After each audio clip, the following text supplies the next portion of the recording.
Sang ayah yang mengidam tubuh putrinya baru terbentuk, merencanakan aksi jahat usai suami mengusir istrinya mengatasnamakan pemindahan barang. Ia membujuk putrinya ke ruang bawah tanah. Saat sang ayah membuka rak buku, ia terkejut menemukan sebuah kotak tersembunyi di baliknya. Meskipun ia hanya sedikit penasaran, ia tidak terlalu peduli karena orang yang dimaksud adalah ayahnya sendiri. Tanpa disadari Xiao Mei, ruang rahasia berubah menjadi kegelapan abadi. Sebelum bereaksi, Lao Wang mengunci pintu baja. Saat itulah Xiao Mei menyadari kesalahan, tapi sudah terlambat. Sekeras apapun ia berteriak memanggil ayahnya, tak terdengar suara dari luar ruangan kedap udara ini. Xiao Mei sangat ketakutan sampai mengompol. Ia kira ayahnya sengaja menghukum, tapi membuka kamar anak baru pindah lalu menyadari kesalahannya. Kotak itu penuh barang pribadi. Meiton kecil menyadari ayahnya merencanakan segalanya saat sang kesatria memintanya membantu memindahkannya. Xiao Mei enggan diam menunggu nasibnya. Ayahnya telah menyakiti hatinya belia. Ia berusaha membuka pintu baja kombinasi, tetapi ayahnya tak mentolerir kesalahan. Setelah berulang kali memasukkan kata sandi yang salah, dia tiba-tiba mengeluarkan senter dan melihat sekeliling, mencoba mencari rute pelarian lain. Dia menatap ventilasi di dinding, bergegas maju, tanpa sepatah kata pun berteriak keras ke dalamnya untuk memanggil tetangga.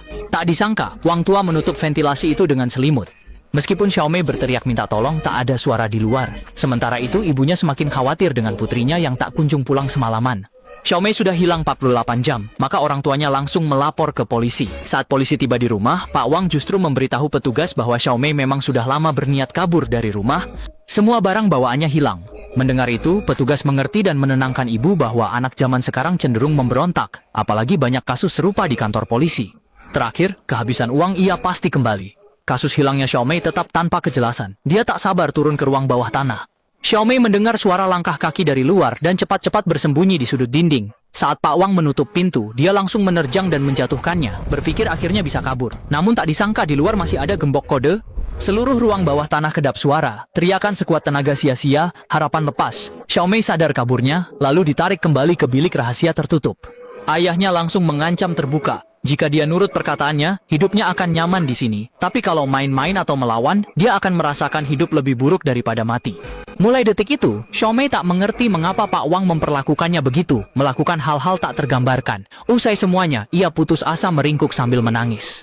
Sejak ayah tiada, Pak Wang setiap malam berubah menjadi binatang buas di ruang bawah tanah. Tak lama kemudian, Xiao Mei pun terkurung selama 21 hari.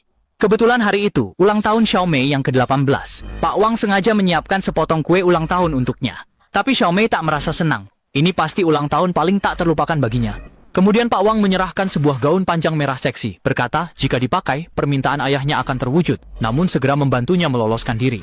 Xiao Mei yang polos kehilangan kendali. Sebagaimana diperkirakan, ia kembali dilecehkan ayahnya menyimpang. Kini hari ke-38 penahanannya. Suatu hari saat makan kaleng, dia menemukan tutup makanan sangat tajam seperti senjata. Dia mengasahnya lalu saat Lao Wang muncul menyembunyikannya di punggungnya. Ketika dia siap memberikan pukulan mematikan, Lao Wang curiga, merebut senjata lalu melempar ke samping.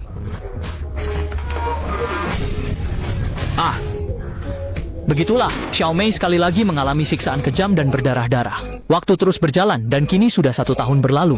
Gadis remaja yang kini hamil besar menjelang persalinan, terkurung di ruang bawah tanah sangat gelap, kumuh, sunyi, pengap, dan tanpa harapan, hanya bisa menelaah buku panduan persalinan. Tanpa peralatan medis apapun, di ruang yang kotor dan gelap ini dia berhasil melahirkan seorang bayi. Namun justru kehadiran anak itu memberi dia semangat untuk tetap hidup.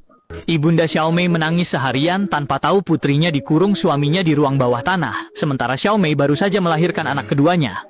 Kini Xiao Mei sepenuhnya menyesuaikan diri dengan hidup barunya dan pasrah menghadapi anak-anak yang lahir di ruang bawah tanah gelap, kesehatannya terganggu.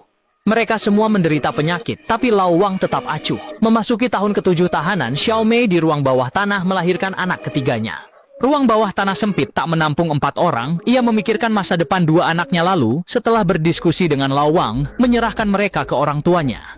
Dengan begitu, keraguan sang istri hilang, keluarga berhenti mencari Xiao Mei, lalu tangisan bayi terdengar di depan pintu.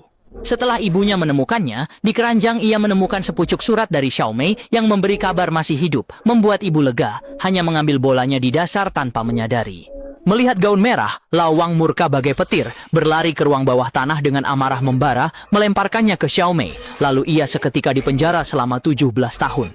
Putri sulung Lisa kini remaja, tapi Lao Wang menatap putrinya dengan pandangan aneh. Xiao Mei merasakan ada yang tak beres, lalu menariknya ke samping.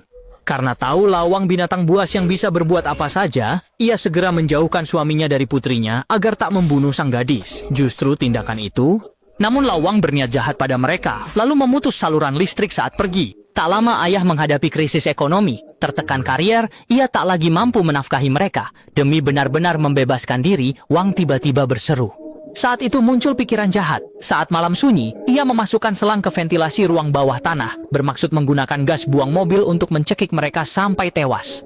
Awalnya ia pikir menyingkirkan beban hatinya, tapi kemunculan putranya menyentuh nuraninya. Turun ke ruang bawah tanah disangka putrinya.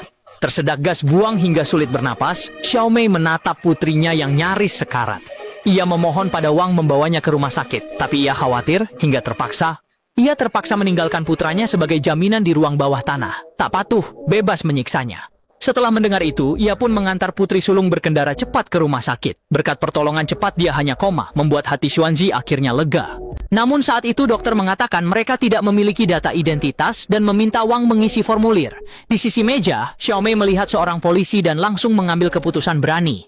Saat Wang sedang asyik menelpon, dia sengaja menumpahkan gelas air hingga basah formulir. Ketika Wang hendak meminta dokter mencetak ulang, Xiao Mei tiba-tiba berdiri dan berjalan menuju polisi. Meski Wang sadar ada yang tidak beres, semuanya sudah terlambat. Seketika ia berusaha kabur, polisi sudah memburunya dan menangkapnya di tempat. Di akhir cerita, akhirnya masa penahanan 18 tahun berakhir, Wang pun dihukum setimpal. Ketika melihat anak-anak dikeluarkan dari ruang bawah tanah, sang ibu terhenyak tak percaya. Lin Ming tegas, tapi tak tahu putrinya dipenjara suaminya selama 18 tahun. Setelah semuanya kembali normal, Xiao Mei pun menemukan cinta sejatinya dan menjalani kehidupan sederhana dan bahagia. Dengan ini, film pun berakhir.